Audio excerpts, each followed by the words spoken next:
This week has been full of surprises. Haas and Mercedes have decided to release their liveries for 2020 a lot earlier than what we expected. I think Haas were going to release theirs on the 19th of February, the first day of testing, of course, and Mercedes was going to release theirs on Valentine's Day on the 14th of February, but they decided to release a few days earlier, sending us in a bit of it was, I suppose it was good in a way because we were looking for something to discuss, talk about, and certainly there was a lot to talk about with those two cars being launched. But as I'm recording this, Ferrari are releasing theirs, and by the time this video goes out live, Red Bull and Renault should have released theirs. So if you haven't already, go and check out our reaction videos to when those videos do go live. It should have been by now, but if not, just stick around and just see what our reaction is to the 2020 cars. But today, it's F1 24/7, where we talk about the week's news in Formula 1, what's been happening in the past 7 days.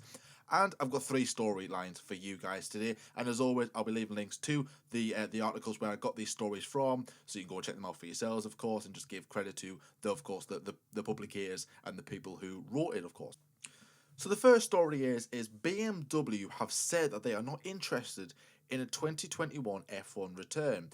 Now, 2021, of course, sees brand new rules and regulations put in place to make the sport more competitive and affordable, as I'm quoted from Brawn, and of course the FIA, who of course met in many months, and it took quite a while for these rules to come into place, but we are nearly there. Only got one more season before we see these brand new rules. We've already seen the new cars, and there's been links of other car manufacturers to either return or come into the sport, Audi and Porsche being the other two manufacturers rumored to be, coming into the sport.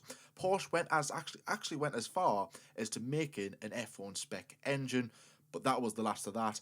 Audi, they haven't really said anything, but I severely doubt it. And BMW have just said that, nah, this isn't going to happen whatsoever. One of the reasons behind it, one of the reasons why they're not going to be in Formula 1 anytime soon, is that the F1 sport has no relevance to their road car technology, because as we all know by now, the future is electric for road cars. They also have a Formula E teaming up with Andretti in 2018, so their concentration is, of course, with Formula E.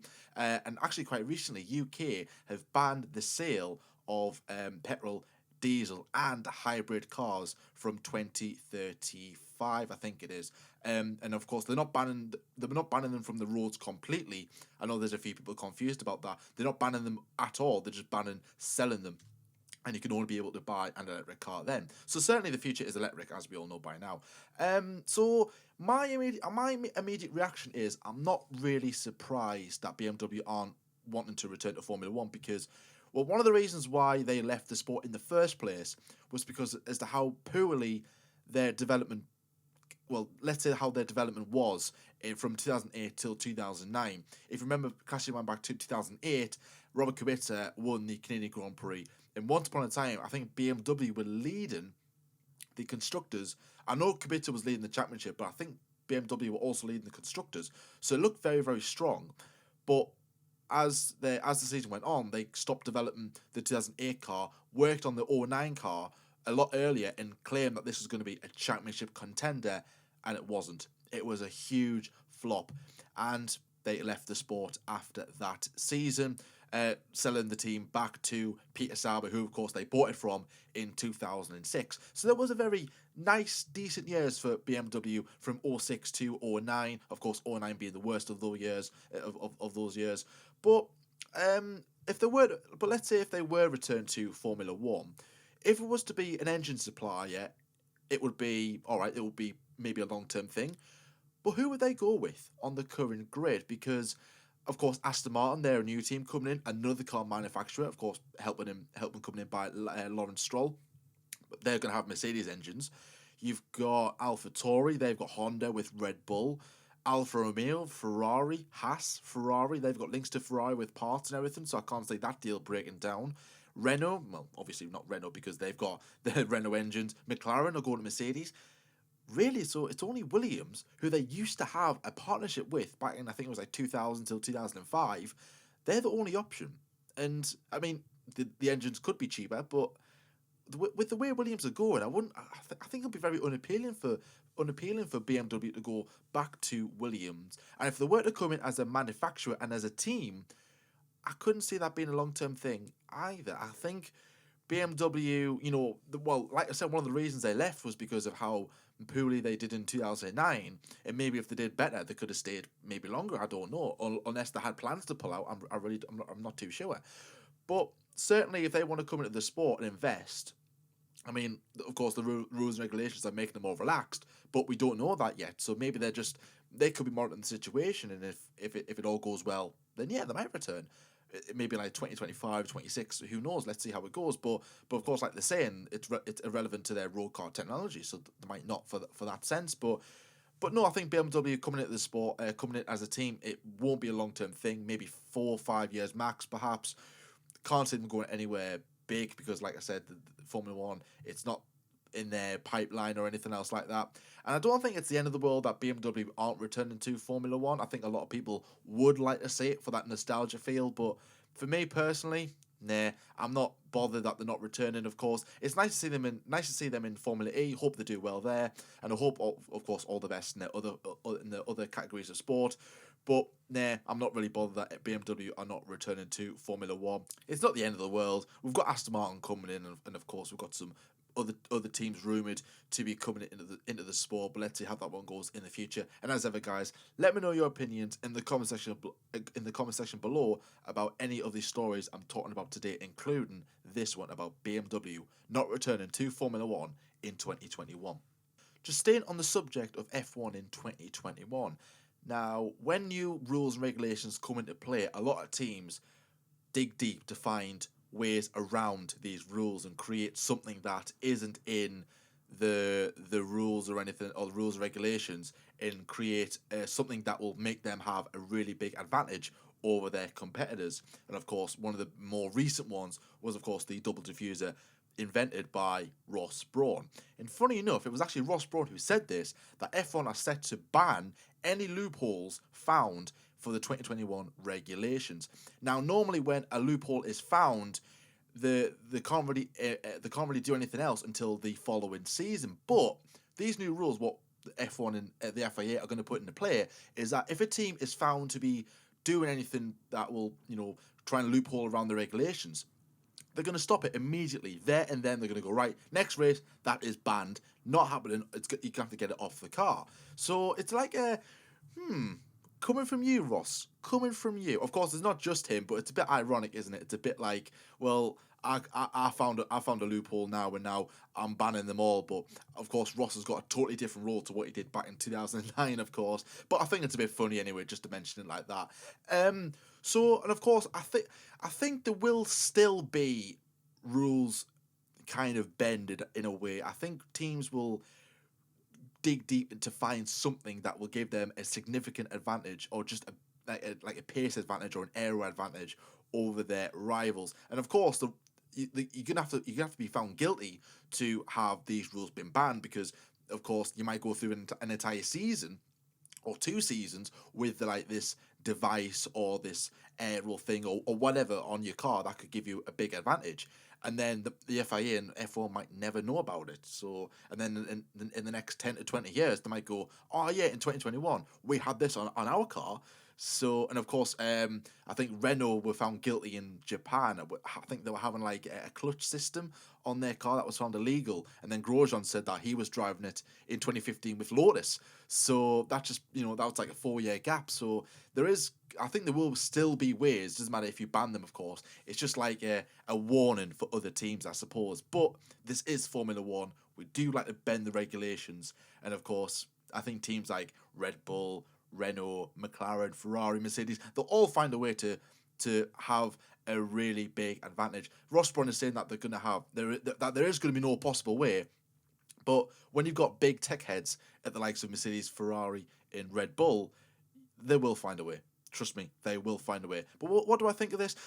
Of course, it's understandable because, like, if you have something on your car that has a big advantage, that team is going to have a real dominance at the start of the year, like we're seeing with Brawn, and then as time goes on, other teams will, of course, get this concept. I mean, when the teams had the F duct, I think McLaren came up with the F duct. It was banned for 2011, but other teams came into play with it, like Red Bull, Ferrari, Williams, and Renault, and all them. So they all followed suit. So Of course, other teams will normally would follow suit, but if this is the case, that isn't going to be the case anymore. Of course, teams will be banned there and then if they are found guilty.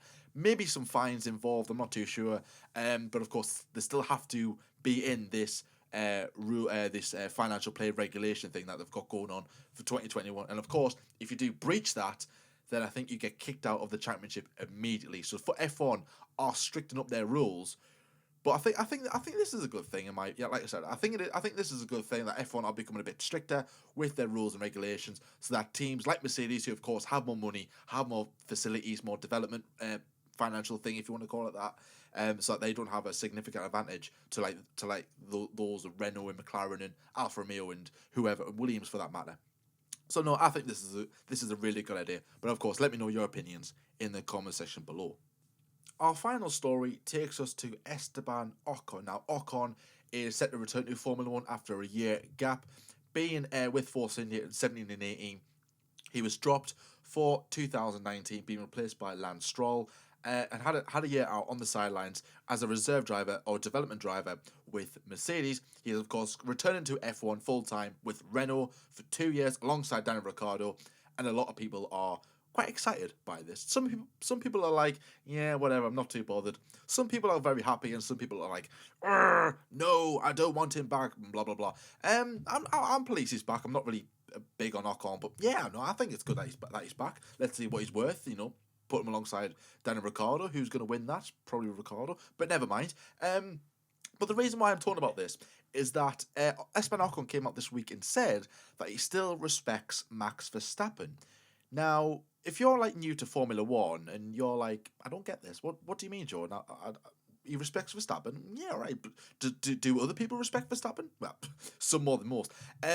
Well, they had a bit of an incident in Brazil 2018. Max was leading the Grand Prix. Ocon was trying to unlap himself. You could see he was a lot faster than Max, so therefore he tried to unlap himself. The two came to blows. I think it was in turn 2 of the CNRSs, of course, the downhill left-hander, then right-hander. They came to blows, basically costing Max the win. Max was in the lead. Lewis went on to win that Grand Prix. So Max was furious. Those two had a bit of a bust-up in Parc Ferme, so that was a bit OTT for Max. I know tempers are raging right now, but certainly if you're like worthy of being a world champion or contenders as a champion or like a role model for future drivers, you got to keep your head level, in my opinion. But I'm not going to talk about that. And of course, so Ocon respecting Verstappen, I think that's pretty clear. A lot of people are still going to be watching those two if they do come to like battling at some point in the Grand Prix in 2020, which I think they will. Maybe not for race wins, but maybe if like Max pits, I don't know, like first or whatever, and he comes out behind Ocon, in front of Ocon. So I think there'll be a few stories there, like, oh, are they going to hit again? But these two had a big rivalry in 2014 in Euro F3. A year before Max was signed by Toro Rosso. Ocon actually won that series. He dominated that series. And a lot of people keep saying, oh, well, Ocon beat Verstappen here, but of course Verstappen got F1 first, and blah, blah, blah. But hey, in my opinion, I think both these drivers are really, really good. Verstappen, certainly a future world champion. Ocon, he still has a chance because that Mercedes seat is still an option. So, he's got to perform well in that Renault seat. If he performs well and beats Ricciardo, I think he'll gain a lot of respect. And if he doesn't, I think those who said that, Ocon isn't proven of a world champion or he isn't that good, he's overrated, then I think those are going to be, coming out saying, oh, I kind of told you so. So, yeah, let's see how it goes anyways. But I'm excited to see what these two can do. I'm more excited about Ocon against Ricciardo. Who's going to be the best the best driver at Renault? Is it going to be the new boy, or is it going to be the more experienced driver in Daniel Ricciardo? Let me know in the comment section below. But that wraps up this F1 24/7 this week. Short stories, of course. There is like a lot of content coming on our channel this week. Of course, car launch has been released. Left, right, and centre at the moment. Tested next week, and of course the big build up to Melbourne in 2020. Oh, guys, it's so close. It's so close. really, really, I'm excited. I can't wait. I'll probably say this in every single video I'm in. But of course, if you haven't already, go and check out our reaction videos to those car launches. And of course, there will be some more tomorrow. So yeah, can't wait to see the brand new cars. McLaren's gets launched tomorrow, and then Mercedes and AlphaTauri release theirs on the Friday, Valentine's Day. And then testing begins next week. So, guys, really, really can't wait. But anyways, guys, thank you so much for watching. If you haven't already, go and check out our reaction videos to those car launches and the F1 debate show last week, where we talk about Lewis and Max Verstappen, of course. And next week, F1 debate show returns Saturday, 6 p.m. UK time. Go and check it out. Go and check us out on there if you haven't already. If you're new around in there, please give us a like and a subscribe as well. And comment down below about anything that you've liked, disliked in this video. Give us some feedback. Some general feedback would be very, very nice. Are you liking this series? Are you hating this series? What do you want us to do? Improve more in this, in the channel in general? Let us know in the comment section below. Feedback would be excellent. But anyways, guys, thank you so much for watching. And until next time, I'll see you later.